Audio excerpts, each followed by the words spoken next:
Television is one of the most important political tools of all time.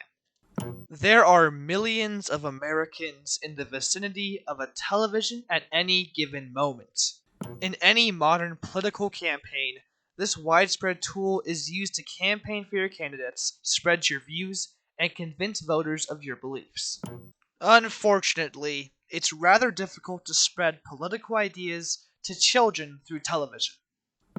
They don't want to watch politics. They want to watch SpongeBob, Jimmy Neutron, or The Amazing World of Gumball. They learn moral lessons through television, not political values. But that doesn't mean it's impossible. Dad, I'm doing fine. You guys are on my mind.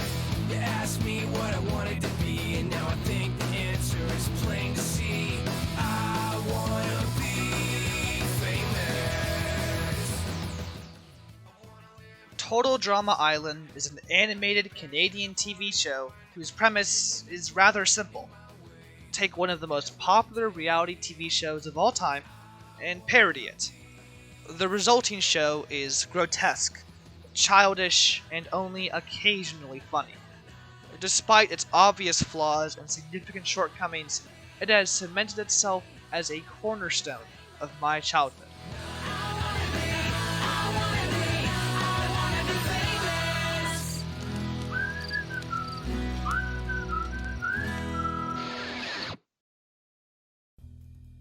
In a moment of weak nostalgia, I decided to watch the entire first season again. I did so in 2 days. It was incredible, not because it was good, far from it, but because of the crazy realization I had while watching the show. This show is political. It is so very political. And the views expressed in the show are the views I hold now. Let's take a few steps back. At Camp Wawanakwa, a group of teenagers have to duke it out in a series of challenges, with one camper being voted off the island every week. The last camper remaining wins $100,000. This seems like an easy setup for a straightforward show, one that doesn't have any greater meaning beyond the kooky antics presented. But that's just not the case. Okay. Early on, the show is primarily camper versus camper, but after a certain point, something significant begins to change. The show becomes the campers versus the show itself, the campers versus the system. This matters for one significant reason. The game is supposed to be a meritocracy. Those who are skilled, intelligent, or otherwise the best at playing the game should win. But that's not how the show plays out. Let's talk about Lashana. She is perhaps one of the most skilled individuals on the island. She consistently performs well, and she wins one of the toughest challenges in the entire series.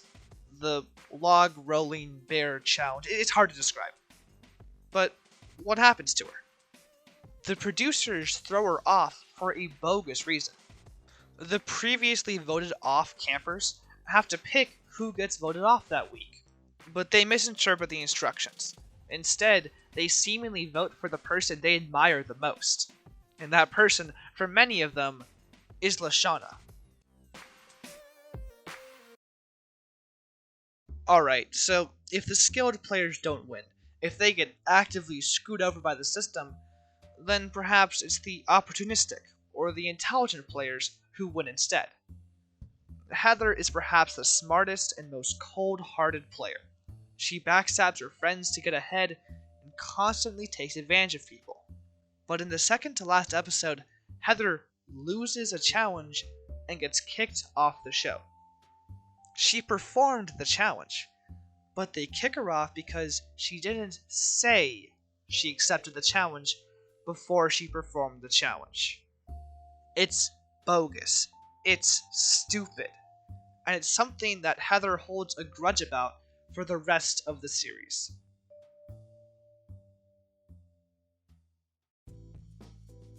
So, if the skilled and intelligent players don't win, perhaps the people who deserve to win get the $100,000. But this time, the system kicks them off without the producers even interfering. The systems of the show don't allow good people to pull ahead. The show explicitly tells us this near the end of the first season. The last marshmallow of the night goes to Gwen.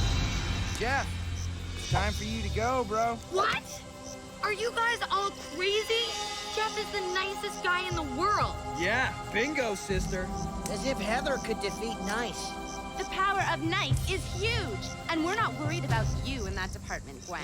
No sweat, Gwen. Ciao, dudes. So, who's in the final?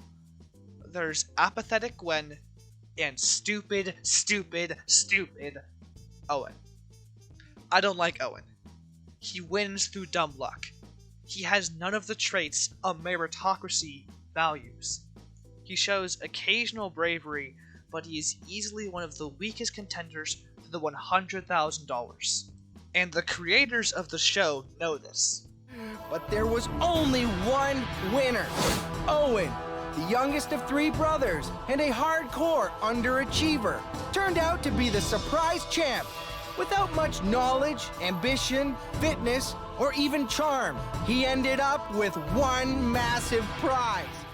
Gwen is the protagonist of the second half of the season. The audience is meant to sympathize with her. She loses. She just barely loses. Owen wins only because other people help him. Gwen should win. But she doesn't. She doesn't win because the show is not fair. She doesn't win because capitalism is not fair.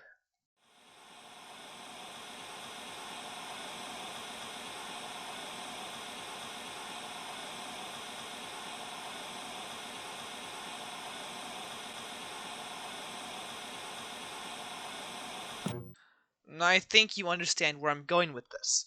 Total Drama Island deconstructs the idea of a meritocracy and shows when it falls apart. The system itself decides who wins, and those who reach the top do not necessarily deserve their success.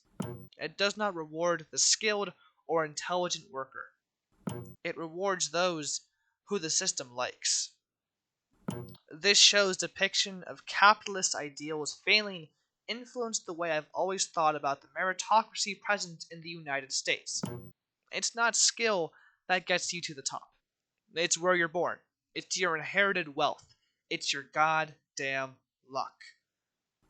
That's not to say that it's a total failure, but just like Total Drama Island's ratings, it's hit or miss.